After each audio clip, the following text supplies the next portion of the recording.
नमस्कार दोस्तों, आज हम समझेंगे एक ज़रूरी अकाउंटिंग रिपोर्ट, ट्रेडिंग अकाउंट। ये फॉर्मेट बताता है कि आपकी सेल्स और परचेजेस से असली मुनाफा कितना हुआ। बहुत लोग सॉफ्टवेयर यूज करते हैं, पर उन्हें ग्रोस प्रॉफिट का लॉजिक समझ नहीं आता।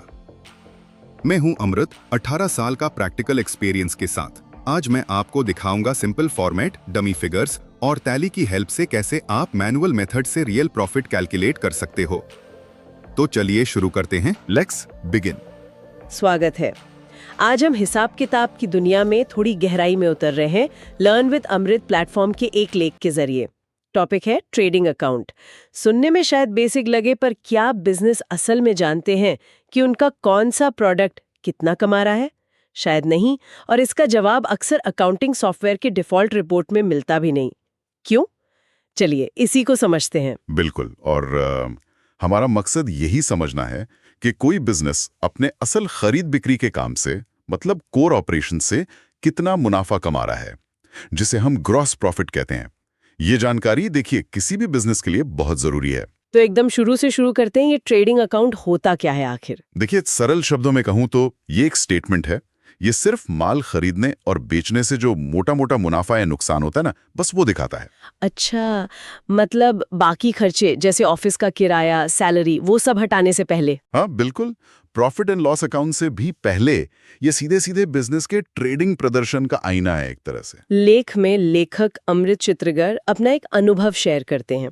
वो बताते हैं कि जब उन्होंने करियर शुरू किया था पुराने टैली के जमाने में, जैसे 4.5, 5.4 वाले वर्जन। हाँ, वो दौर था जब काफी काम मैनुअल होता था। हाँ, तो उनका कहना है कि उस मैनुअल काम से ना हर एंट्री के पीछे का क्यों, मतलब लॉजिक समझ आता था। बिल्कुल सही। और ये आज भी बहुत जरूरी है। देखिए, आजकल सॉफ्टवेयर है, एंट्री करना आसान है, पर कई बार ट्रेनिंग सिर्फ एंट्री करने पर होती है, ये समझने पर नहीं कि उस एंट्री का ग्रॉस प्रॉफिट पे असर क्या हुआ। जैसे मान लीजिए कोई खर्चा है, उसे डायरेक्ट में डालना था या इनडायरेक्ट में, और गलती हो गई। एग्जैक्टली। सॉफ्टवेयर तो ले लेगा एंट्री, पर आपका ग्रॉस प्रॉफिट गलत दिखेगा। और अगर वो मैनुअल लॉजिक वाला फंडा क्लियर नहीं है, तो शायद ये पकड़ में भी ना आए। लगेगा कि कोर बिजनेस ही ठीक नहीं चल रहा। उसे ठीक से समझना और बांटना बहुत ही ज्यादा जरूरी है। एकदम। डायरेक्ट खर्चे वो हैं जो माल को बेचने लायक हालत में लाने तक सीधे लगते हैं, जैसे खरीद, उसको लाने का भाड़ा, कैरेज इनवर्ड, फैक्ट्री की मजदूरी, बिजली वगैरह।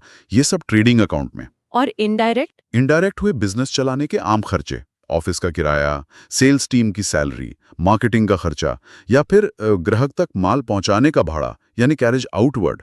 ये सब जाते हैं प्रॉफिट एंड लॉस अकाउंट में। सीधी सी बात है, माल तैयार करने तक का खर्चा डायरेक्ट, उसके बाद का इनडायरेक्ट। हाँ, मोटे तौर पे यही नियम है। और यहीं पर, जैसा लेख में भी बताया गया है, मामला थोड़ा और दिलचस्प हो जाता है, खासकर उन बिजनेस के लिए जो कई तरह की चीजें बेचते हैं, जैसे सोना, चांदी, पत्थर। हाँ बिल्कुल, ये एक आम प्रॉब्लम है।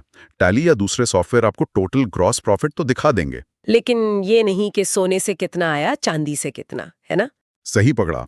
सॉफ्टवेयर में वैसे कॉस्ट सेंटर्स जैसे फीचर होते हैं इसके लिए, पर छोटे बिजनेस में अक्सर वो या तो ठीक से सेटअप नहीं होते, या फिर एंट्री के वक्त लगातार सही कॉस्ट सेंटर चुनना वो थोड़ा मुश्किल हो जाता है। तो रिपोर्टिंग गड़बड़ा जाती है। हाँ, मैंने देखा है ये। एक क्लाइंट थे, उन्हें लगता था कि उनका सबसे महंगा वाला आइटम ही सबसे ज्यादा कमा कर दे रहा है।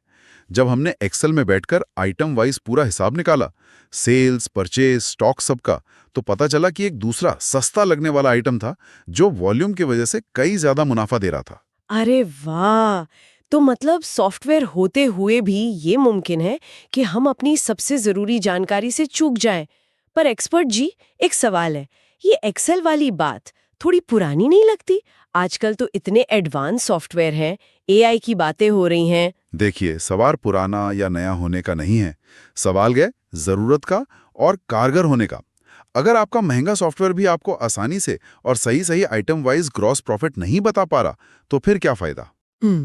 बात तो सही है। ऐसे में महीने में एक बार या तिमाही में एक बार डेटा एक्सपोर्ट करके एक्सेल में थोड़ा मैनुअल विश्लेषण कर लेना ज्यादा प्रैक्टिकल, ज्यादा असरदार हो सकता है। इससे तस्वीर साफ होती है, कौन सा प्रोडक्ट स्टार है, कौन सा बोझ। और ये समझ प्राइसिंग, डिस्काउंट, स्टॉक रखने के फैसलों के लिए सोने से कम नहीं। बिल्कुल। तो इस पूरी बातचीत का निचोड़ क्या है?